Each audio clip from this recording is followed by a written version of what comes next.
Warning, viewers' discretion is advised, as this may contain mature or triggering content. Title: Loving Who, Part 2. Amy couldn't believe things had gone so perfectly. Almost too perfectly.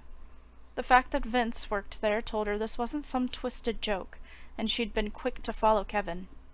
As they walked, she looked around until Kevin started talking to her. "What made you think about such a product, Miss Pells?" "Please, call me Amy." He nodded. "Then feel free to call me Kevin." She nodded. "Very well, so on to the product. Countless people can end up lost in the woods, most of which don't have a clue as to how they will survive. This is why I created a product with a 3-in-1 counter. These solar-powered bottles are compact, and not as bulky or heavy as the current products out there. On top of that, there's a small knife embedded in the side and a small wire saw hidden in the base." Kevin took in her words. "Yes, a very handy thing. But this one purifies the water and holds the unclean stuff on the side. That leaves them with less water, and it's unlikely they have other water bottles on hand.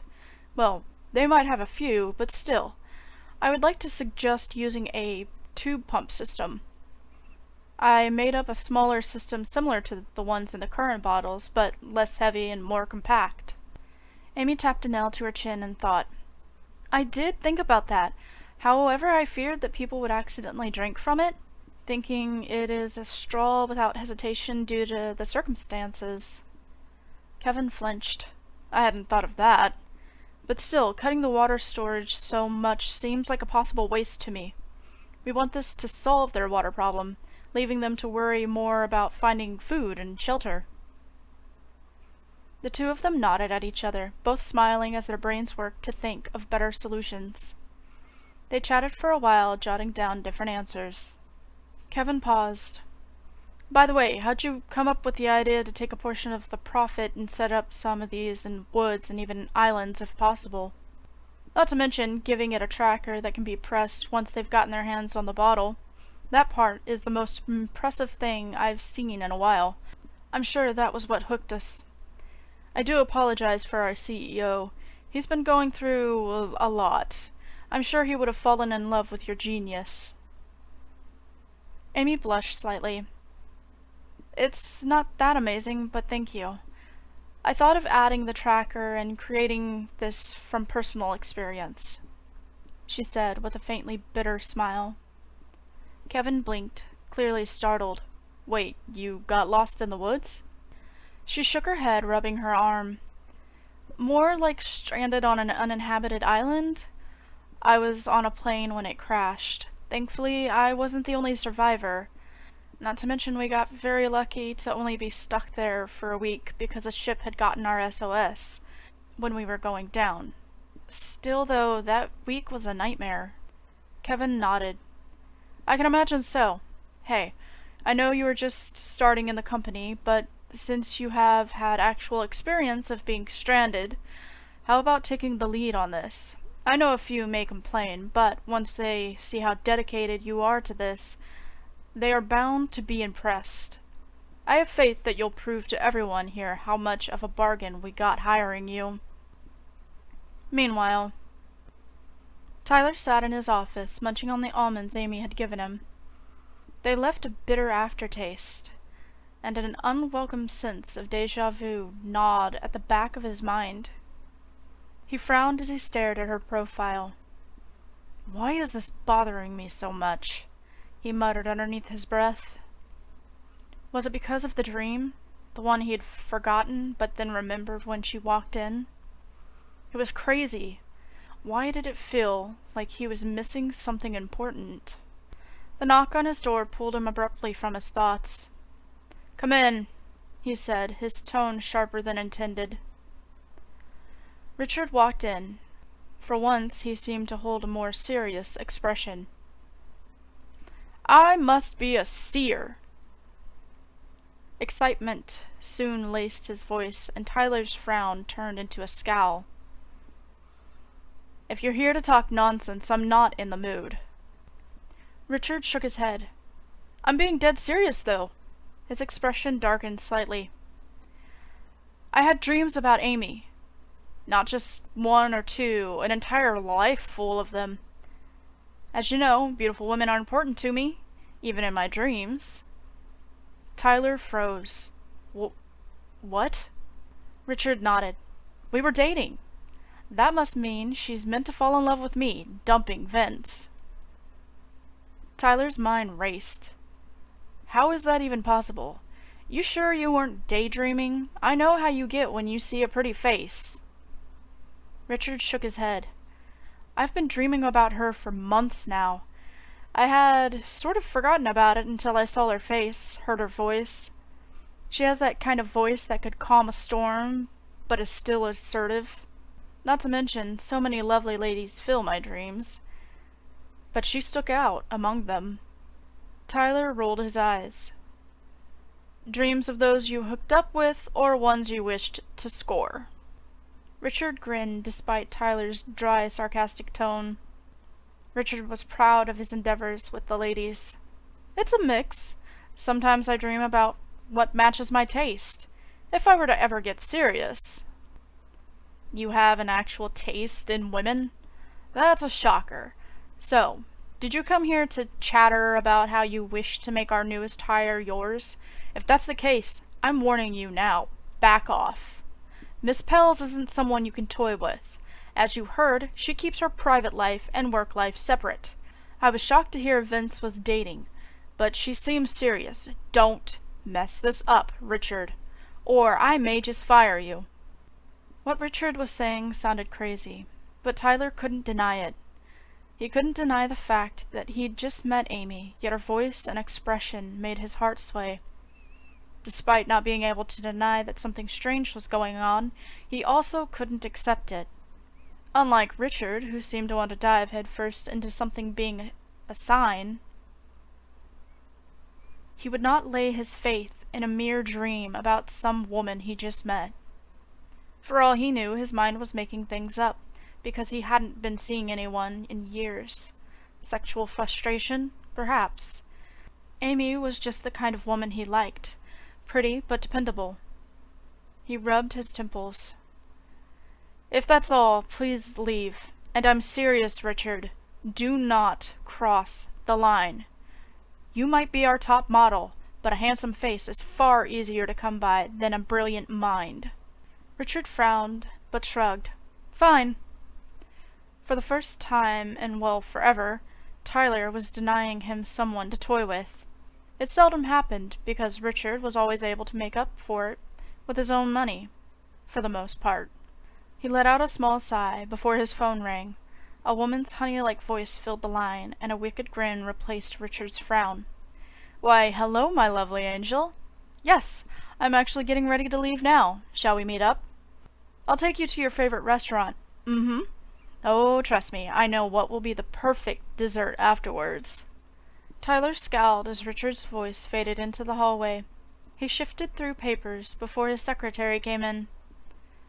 Sir, where did you say Miss Pels would be? I can't seem to find her. Tyler groaned. Just give me the papers. Knowing Kevin, they're hidden away in some corner talking about her idea. I know all his spots.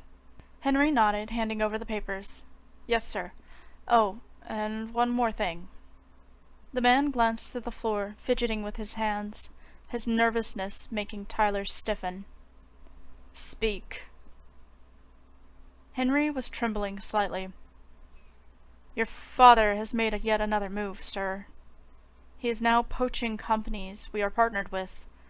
Sillery and Defton have cancelled their contracts with us, even paying the fines. Tyler wanted to punch something, the papers in his hands crumpling. That bastard will never stop until I'm ruined. His secretary flinched. I've gone ahead and contacted the other companies to inform them of what's going on. Most of them have told me they will stick with us, that they know your father's dealings and don't wish to be associated with him. Tyler pressed a hand to his temple again. Thank you, Henry. You're the best possible man to have by my side. Once things have settled down, I'll be sure to give you a raise. Henry pushed up his glasses.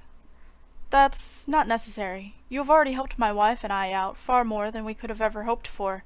I will remain by your side until you no longer need me, sir. Henry moved towards the door before glancing back. Do you want me to print out another set of papers for Miss Pells to sign? He asked, pointing to the crumpled papers in Tyler's hand. He let out a groan. No, I'll straighten these while looking for her. You may get back to what you were doing. He nodded. Yes, sir. He opened the door before peeking back inside. And Tyler? As someone concerned for your health, please take it easy. Maybe go to the hospital if these migraines keep getting worse. Please. Tyler waved him on. I'll be fine. Thanks for your concern, Henry. He let out yet another sigh as the door shut and he began flattening the papers. It seemed all he could do nowadays was sigh and make his people worry about him. What he wanted was a break from everything. But such wasn't the way of life. It didn't pause for someone or anything. He stood leaving his office to track down Amy and Kevin. He had a fair idea where the two of them had landed. Kevin had side rooms he'd dart into if inspiration hit him while he was away from his main office. Trudging down the halls, he waved at a few employees bustling about. He heard voices coming from one of Kevin's favorite spots and opened the door. Sorry to bother you two. Henry couldn't find you to sign the papers, so I started checking your spots, Kevin. Next time, try to make it back to your office, okay? The older gentleman gave him a sheepish grin. Sorry, boss. I did try, but we got busy writing down important notes. Tyler smiled. Glad to see you already fitting in, Miss Pells. She nodded, though her eyes were glued to the wrinkled-up papers. Are those the papers I need to sign? They look a bit... Tyler blushed. I received some rather unpleasant information, and your papers suffered. But it'll be perfectly fine. No need to waste more paper when these will be scanned and then stored away for who knows how long. Amy nodded. I see. Well, give them here and I'll sign them so you can get back to work. Already trying to shoo me away? The words left him in an unusually joking tone, and he covered his mouth. Sorry, that wasn't... She shook her head, giving him a sweet smile. Never. But, as you said, you got unpleasant news. I'm sure it's something that requires your attention. I'd hate to waste your precious time. You'd never waste my time. The words blurted from his mouth, his face burning. Kevin stared at Tyler as if he'd gone mad. Never had he seen this side of Tyler. Honestly, Tyler had no idea why he was saying such cheesy things. He cleared his throat, spreading the papers out before her. Sign here, here, and here. Date here, read this, check this, and make sure you're indeed okay with the pay. Kevin, if you would get the papers to me, or Henry once you two are done. Amy nodded, following where he pointed. She was about to tell him she was fine with the pay, regardless, but he was already gone. She glanced at Kevin. Is he normally like this? Kevin shook his head, seeming just as baffled. Never. Maybe it's the stress. He could just be happy to have finally found some good people to hire. Amy nodded, signing what was needed, and reading through the paperwork. Once she was finished, she handed it to Kevin before her phone began to ring. Oh, give me a second. I need to take this. Kevin nodded. Just as well. How about you go ahead and head out for the day? Don't want to take up too much of your time. Oh, and don't worry about pay. I'll be sure to have you on the roster today for the short time we talked. Still technically working. Amy answered her phone. Give me a moment, Bill, she said before pulling the phone away. Don't worry about pay for today. It's nice working on something for the fun of it. Just add me in like normal. No need to give financial people a headache trying to rush the system. I've seen how that goes. No need for possible mistakes. Kevin nodded. Alright, will you be leaving then? Amy glanced at him. Not just yet. There are still some things I want to talk about. I'll be right back. Amy turned, heading for the door just to put some distance between them. No, I told you, everything was settled with the other companies. That's their problem. No, you aren't at fault. Kevin chuckled as he watched Amy talk to the person on the phone. He remembered the name Bill. It was one of the leads in her previous company. Despite everything she had gone through, she was helping them tie off loose ends. It told him of her commitment to those she worked with. He waited until the call finished. "Sorry about that," Amy said with a small sigh as she moved to sit next to him again. He chuckled. "Not at all. It seems their heads would have fallen off long ago if not for you. Amy, do you need a bit more time before joining us?" His question caught her by surprise, but she shook her head. "No. Anything they may need I can handle over a few calls. I literally set it up, so all they had to do was sign a few papers, make the proper calls, and input the information into their system. I think it's just the stress of it all clouding their minds. I swear, they aren't stupid." Her words made Kevin chuckle. "I do hope you show our company as much love and dedication as you do for your previous company." "Of course. I try to make the company I work for like my home. I want things done correctly with the best possible results, even though I know there will always be flaws and ways to improve." They chatted for a while longer before Amy left to go ahead and attend to personal matters. Amy was already feeling at home in the company, with no idea of the storm brewing, waiting for the perfect moment to pour down on what was seemingly perfect. To be continued! Hello, hello! Part 2 has arrived. Are you enjoying it? I certainly hope so. Things are about to get fun. You may have thought that this was going to be a normal story, but hey, it's me and there's really no such thing as normal. I thoroughly enjoy my twists and turns, and oh boy, do I have some twists and turns for this story. I'm so excited about it. I honestly really want to just sit down and write it completely, but I have a few things that need my attention. It's come to my attention that I never actually made promo videos for my other books like I thought I did. So I plan to do that, and I'm also going to redo the promo for Lost because, in my opinion, the audio is absolutely horrid. So I hope you look forward to that, and if you haven't bought any of my books yet, listen to the promos, and if it catches your eye, please do buy. I appreciate any and all support. As always, if you haven't already, like, comment, and subscribe, and I'll see you next time. Bye!